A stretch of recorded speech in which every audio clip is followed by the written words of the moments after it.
related to my area of research and scholarship. So today we're going to talk along the lines of this topic of this presentation that I've titled Cultural Competency Ingredients for Student Success. And so as you were probably aware, if you looked at the description for today's lecture, we're going to talk a little bit about how we foster cultural competency through co-curricular experiences and curricular experiences. We're going to explore specifically the impact of co-curricular experiences on students' views and their perceptions of their own cultural competency, and how that has impacted their ability to manage their college experience.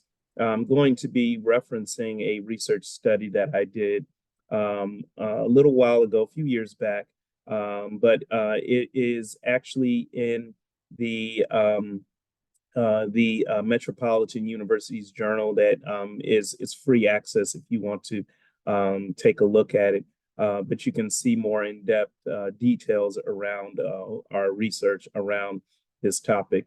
And so we're going to look at what we found from the study as sort of those ingredients that would be the motivational influences of cultural competency experiences that would impact student success. And we did it from the standpoint of being at a large metropolitan university. So today, we're going to begin by sort of talking a little bit about what cultural competency is. We're going to look at some definitions. Then we're going to talk a little bit about what benefits of cultural competencies experiences are. And then we're going to go through the research study. And then we'll explore what the findings were, and then any implications that we have for the profession for those of us in higher education, how this could be beneficial to us. And then we'll have some discussion throughout. I have a few discussion questions, so I'll be asking you to share your thoughts and give some feedback and reflect. And then we'll conclude with questions that you have posted in the chat. So I want to begin with talking a little bit about cultural competence, and I want to share the definition that I'm using as a reference. Cultural competency as the capability to shift cultural perspective and appropriately adapt behavior to cultural difference and commonalities. And this is from Mitch Hammer, his definition. And also as a student learning outcome, we believe that cultural competency can reach across many college experiences within student life, within the academic experience, pre-professional programs, leadership, artistic, social and natural sciences, humanities, and many other experiences that exist on our campuses. So I want to take a look at what might be some benefits of building cultural competency. And so one of the things is there's some skills that our students would develop through cultural competency experiences. They would have this, the ability to understand and identify differences and similarities between themselves as well as others. And also they would be able to make some connections beyond their college experience.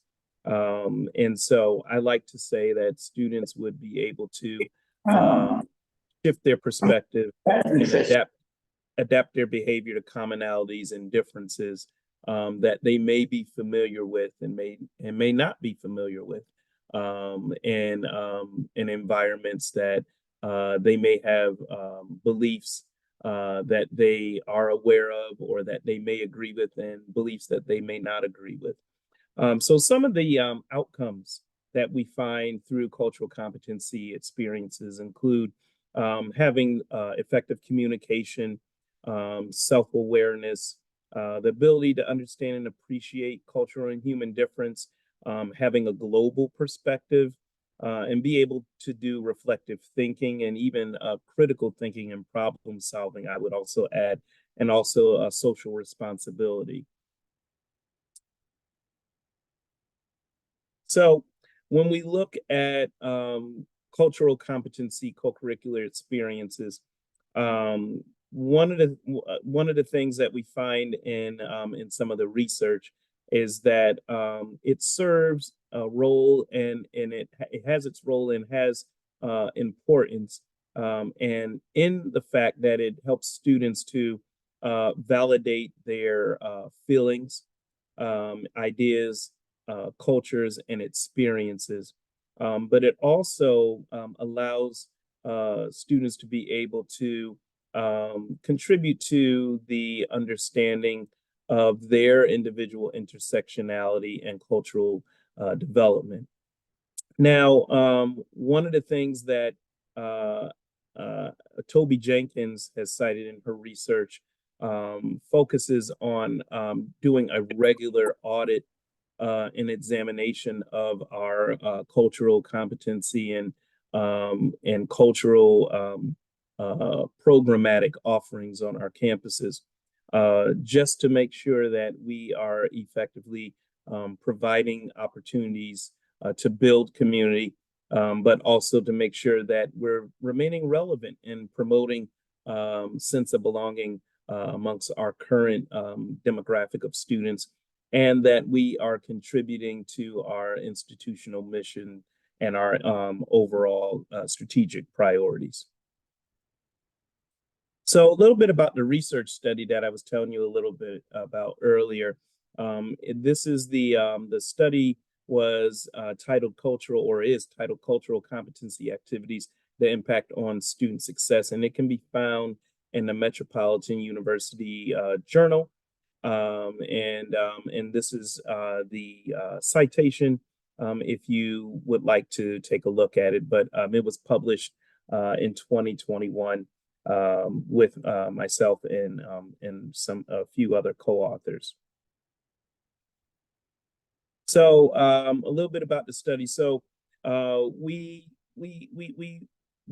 did the study to try to find sort of answer sort of two questions and sort of explore two areas. We wanted to demonstrate how involvement in cultural competency co-curricular experiences would contribute to skill development for college students. But also we wanted to explore the experiences of students' immersion in cultural competency activities to understand the impact that their experiences have on their academic and student success. So the research questions that we established to guide the study were around, our main research question was around what are the immersion experiences of students who participate in cultural competency activities at a metropolitan university. And then for our sub questions to support our overarching research question, we wanted to explore how was cultural competence defined amongst students at a metropolitan university. What did students experience as challenges, difficulties, and problems interacting with people from other cultures? And then what did students experience as successful interactions with people from other cultures? So our approach, our methodology in our study was to have a qualitative interview-based case study. And so we established a sample of students where we had a cultural center that we, for the purposes of this study, called the Office of Multicultural Affairs. And the pseudonym for the institution was Metropolitan University. And we had 5 students who were in a multicultural ambassadors program. And these students were being trained to be peer facilitators and facilitate dialogue around fostering cultural competency skills in discussions. And they that was their focus throughout the year. And then we had them as part of our case study, but then we had 5 students who were regular participants and regularly engaged with the cultural center, and but they were not trained peer facilitators. So we wanted to do a comparison and see how did these students define and experience cultural competency experiences. And then as far as our data collection and analysis, what we did was we had interviews with each of these students, individual interviews. Then we had a focus group with the group that were the peer facilitators and the group that were non-peer facilitators. And then we had them all of them completed a questionnaire. And so we wanted to also do a comparison to see through our data collection if there was anything that we could compare around persistence towards degree attainment between the MAP and non-MAP students. Again, the MAP students, multicultural ambassador program students, were the peer facilitators, and the non-MAP students were those who were not the peer facilitators. And we also wanted to see if we could find any correlation between their participation and also the cultural competency activities that they were involved in, and student success indicators at the institution. So the sort of the academic success, GPA, persistence, retention, graduation, those sort of data points. So our findings, I would say, were collapsed into 3 themes. We found from our interviews and our focus groups that there were these particular themes that sort of captured what students were saying. There was a theme around cultural competency experiences. There was a theme around cultural conflict. And then there was a theme around what we call the power of cultural competency.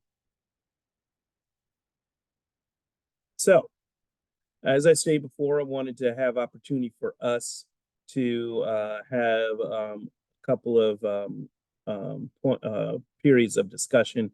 And I have the first discussion question for each of you, and it's around cultural competency experiences. So I'm posing this question, and we'll allow folks a few minutes to respond. But what are the kinds of experiences, in your opinion, that are effective ways to develop cultural competency in an undergraduate student? And you're welcome to come off of mute and share your thoughts. So what are your thoughts to this question?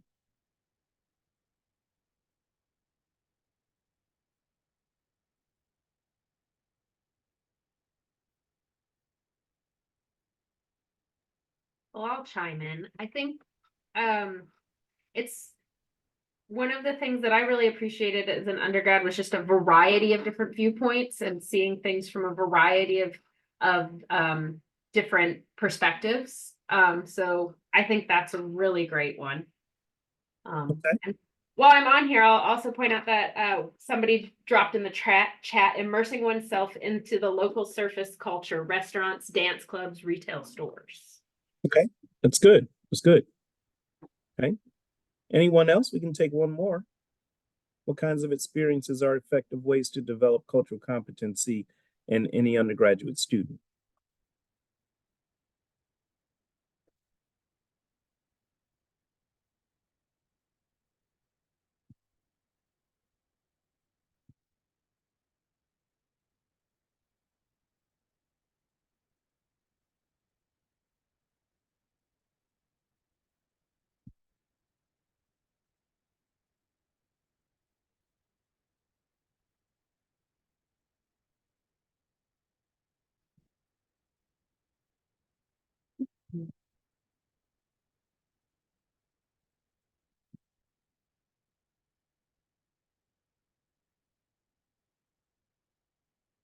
Okay. I guess no one else has any other thoughts, so um, we will move on here. All right. So when we asked this question to our students, these were the findings that we found. So we asked them the same question: what are the immersion experiences of students who participate in cultural competency activities at a metropolitan university? So this is what our participants cited, that the Office of Multicultural Affairs had an extensive and variety of programs. It also had skilled mediation of complicated discussions and what had a welcoming attitude towards difference and curiosity. And so from that, we found themes and their responses that focused on creating a safe space, creating an environment for open conversations, programming that cater to intersecting identities that students have and had, and also having a diversity of thought, embracing a diversity of thought. Okay, second question. Do you believe experiencing cultural conflict is a necessary aspect of identity development? What do folks think?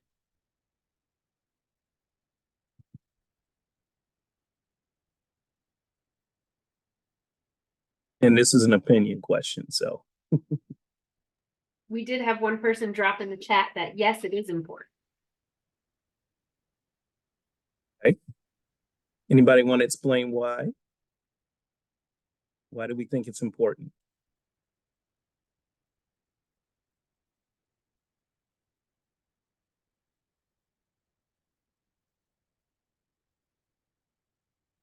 Dr. Coleman, I don't have an answer to the question why, but I was wondering if you could give an example of a cultural conflict. Give an example of a cultural conflict. Well, there could be a typical one that you may find on a college campus could be between music being played in a residence hall, and maybe there's like a roommate conflict on what music should be played and what music should not be played in a room, or down the hall the music is too loud, and sort of a conflict over whose music is sort of like acceptable. I mean, that's just one. But I'm sure you all have experienced different conflicts just in your day-to-day interactions or observations.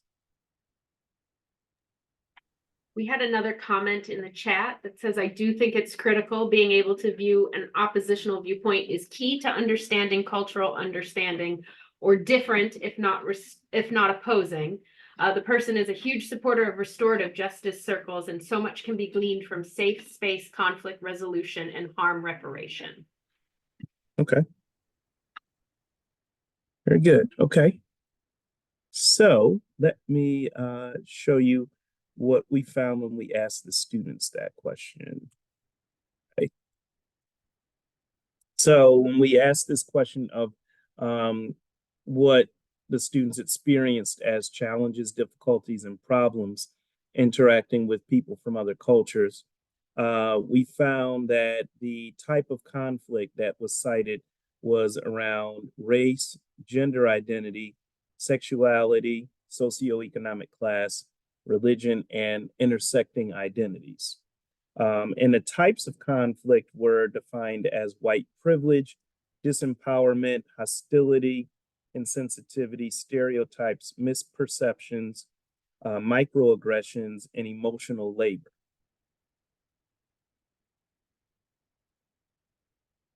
Okay, another question for you. What are some ingredients for developing cultural competency experiences with students at your institution? And if you don't work at a university or college, that you can sort of think of this question in terms of what might be some ingredients for developing cultural competency experiences with your colleagues who you work with.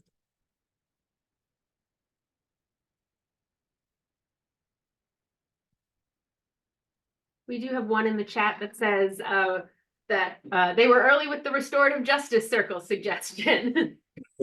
Okay, that's good. Yeah.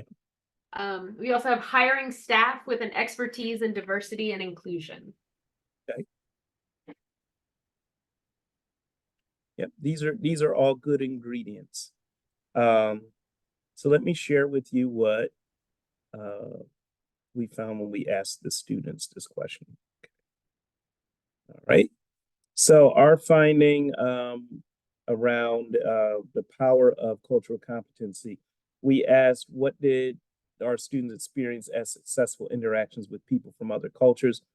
And the results we found was that there was a theme around student growth and satisfaction. So most of our participants had a GPA of 3.0 or higher that participated in these experiences. They built solidarity with members of their similar identity groups, whether it be race, gender, class, sexual orientation, etc. They said they felt a sense of relief to escape emotional labor of always having to be the person to explain their identity or their beliefs, or be the spokesperson for their particular group that they identified with. And then they gained cultural sensitivity and humility from having these experiences and having these interactions. So wanted to share some implications from the study that we found. So one of the things that I wanted to highlight is that we wanted to make sure that we have a clear understanding of our cultural differences, and freedom of expression is also key, as we're seeing now with a lot that's going on nationally. But it's also key to avoid campus crises of unrest and demonstrations. One of the things I always highlight is that when you see a demonstration or you see a protest, it's really because there's a group of individuals who feel that their sense of belonging is being threatened in some way, shape, or form, and their identity is being suppressed.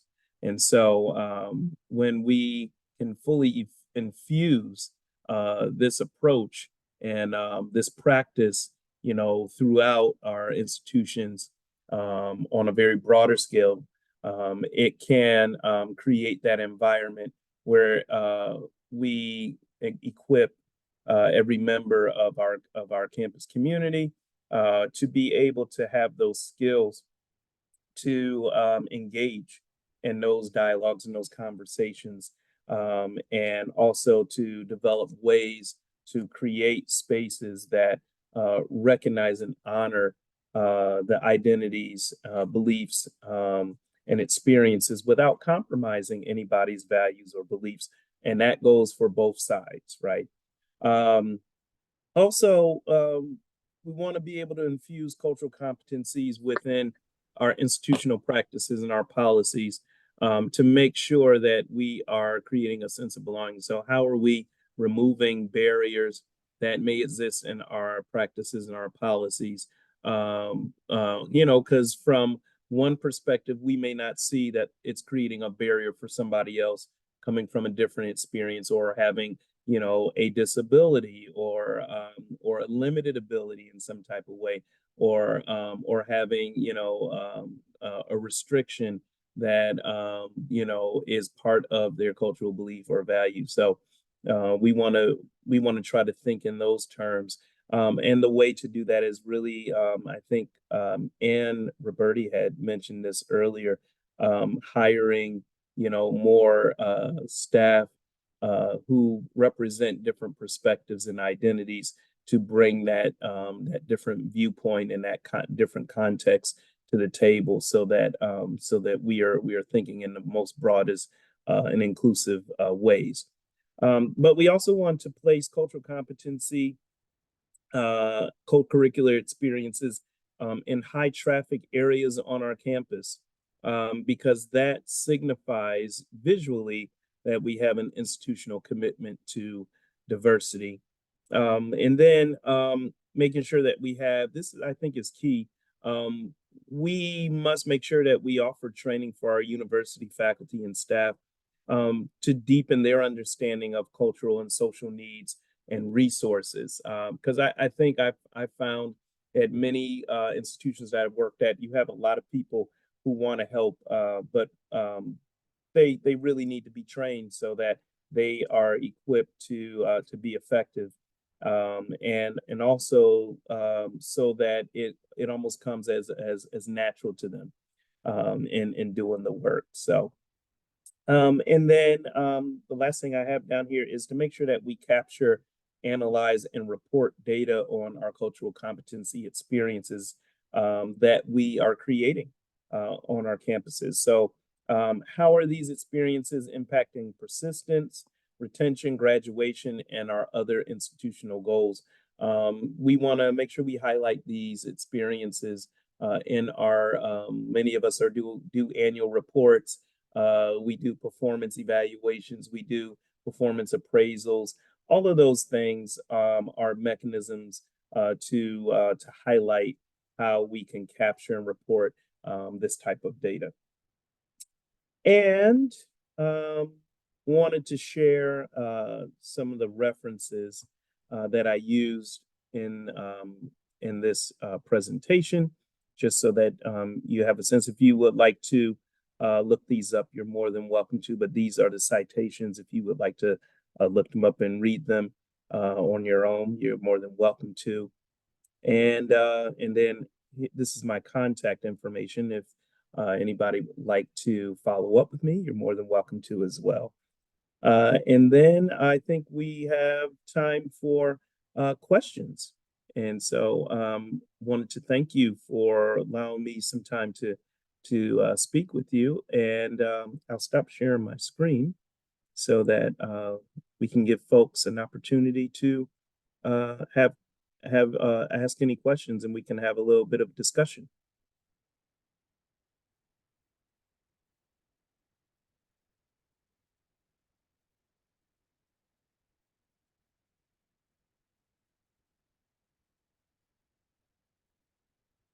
I was wondering if you could speak a little bit to some of the training that you've done for faculty and staff at the institutions you've been involved in.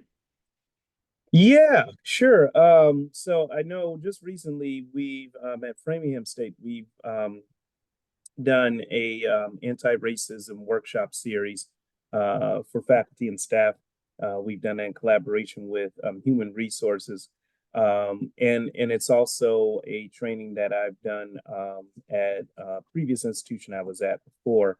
And we had the opportunity to really sort of explore the concept of how do we prepare and equip ourselves to intentionally take an anti-racist approach in the work that we're doing.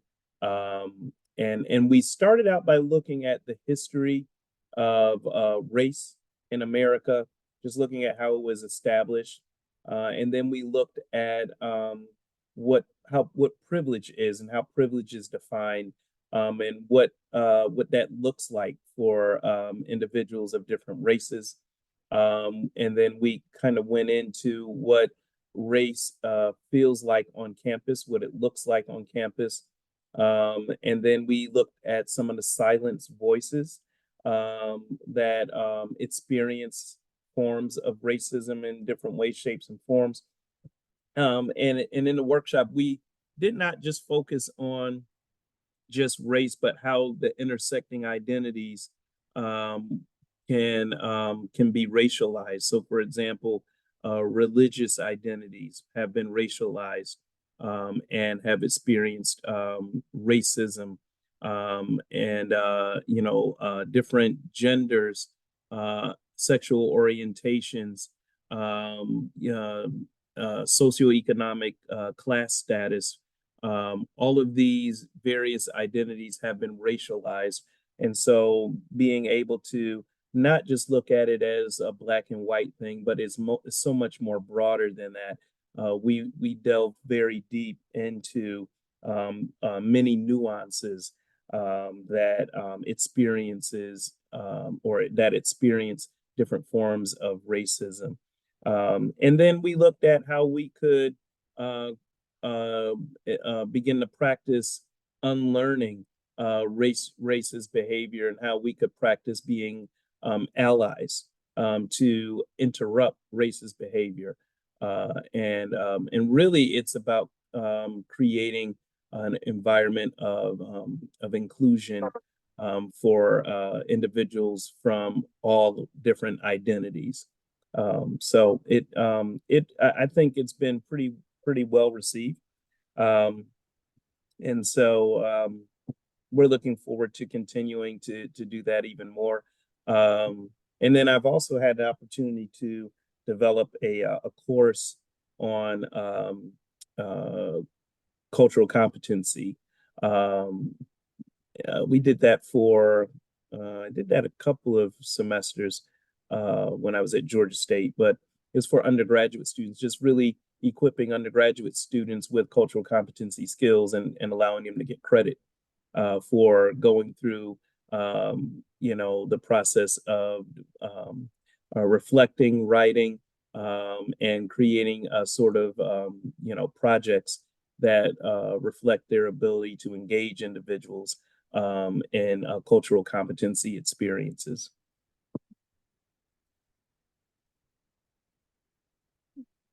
Okay. I have a question. Yeah. How have you used the Center for Inclusive Excellence how have you made it a safe space so that staff, students, and faculty can explore issues pertaining to cultural competencies? I see a lot going on. I think it'd be really enlightening for you to tell us like what it is that helps you make that space a safe one for everyone. Yeah, so I think it's the participation of faculty, staff, and students in the space. We offer a variety of programming and experiences.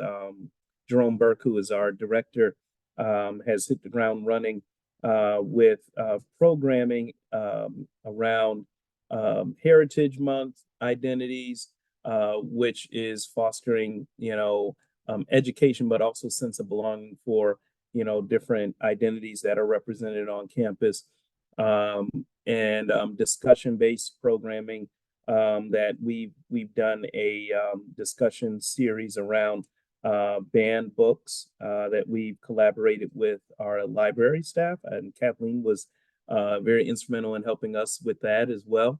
And then there's programming that focuses on community building, so creating spaces where individuals from different identities can come together and create a network of support and motivation, and also give each other advice on how to be successful, how to overcome barriers, how to create support for one another, so that all members of the campus community can have a place where they can feel a sense of belonging, and look forward to coming to campus, seeing a friendly face and that sort of thing.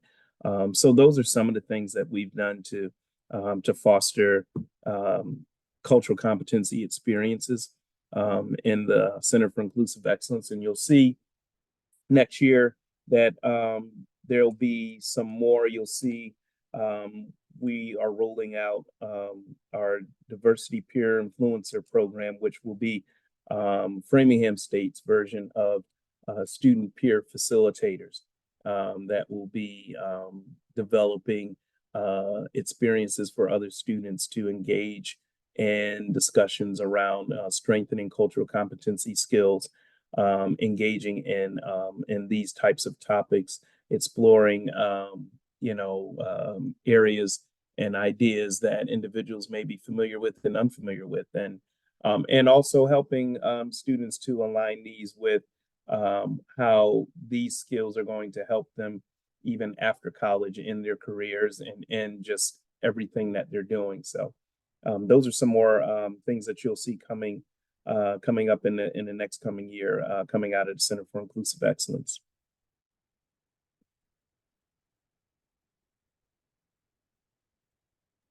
We do have one question in the chat from Lynn, and it says, "Thank you, Dr. Coleman. I appreciate you speaking with us today. Are there any books or resources you would recommend on cultural competency?" Oh, yes. So there are a couple of books and resources that I would recommend. One is if anybody has seen the updated edition of Why Do All the Black Children Sit Together in the Cafeteria? So there's the first one that came out, which was, probably back in the late 90s or so.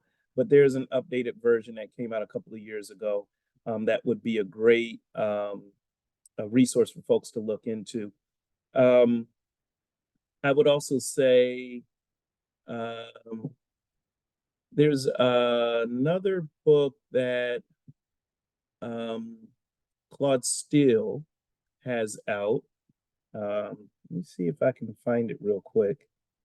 I can tell you. Steele.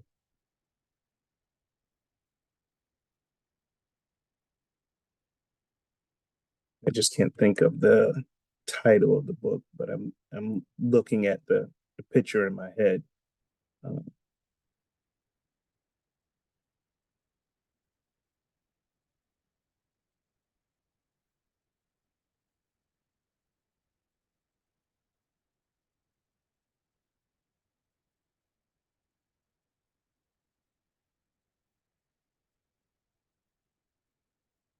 Yes, this is the one here. Whistling Vivaldi. I'm sorry, Whistling Vivaldi, and that's Vivaldi. How stereotypes can affect us and what can we do. That's another good book I would suggest looking at. And then there's another one.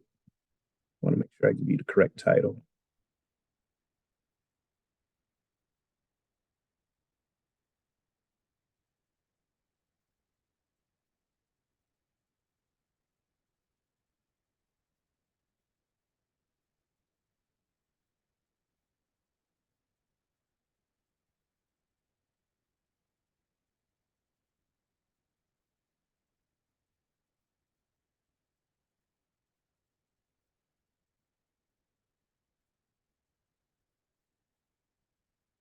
Oh, the tyranny of meritocracy is another one to take a look at. I have a bunch of other books that are on my nightstand. They're on my list of books to read. If I have a chance, I can put together a list and send it over to you, Lynn. I'm dropping the links into the chat for these books in the Minuteman Library Network catalog. Excellent.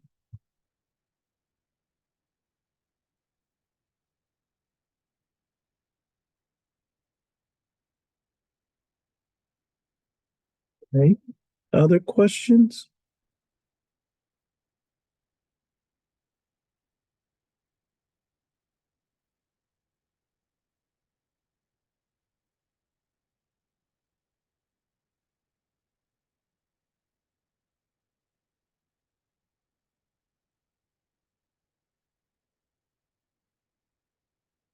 And I will say this topic is kind of a new topic. It's not as it's well explored as some of the other, topics that we hear about in DEI. And so you may have to put together, different resources, find different resources and put them together to sort of apply knowledge to to this area of cultural competency. One of the tools that we reference and that we used even in the research study was the intercultural development inventory. And that's one of many instruments and assessments that individuals can use to measure cultural competency, skill development. And so the definition that I referenced is from Mitch Hammer, who was the creator, one of the creators of the intercultural development inventory.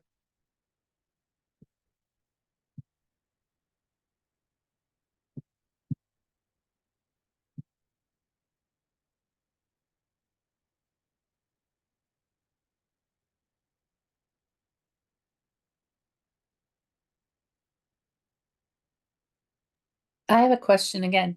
I know you're so busy with all your administrative work you do at the university, but are you working on any new research in this area? You know, I have not had a chance to sit down and do some more research. I do have it on my bucket list. After we did this publication, we were even thinking about there was another area that we were thinking of looking at as it relates to, what was it? I think it was as it relates to I think we were going to look at cultural centers and look at how cultural centers impact student success. So we looked at cultural competency experiences, but we were going to look at cultural centers. So that's also on my bucket list of maybe something to explore in the coming future. But I think the other thing that I've also toyed around with was developing an anti-racism course curriculum and what that sort of looks like. So that may be something that I might delve into as well.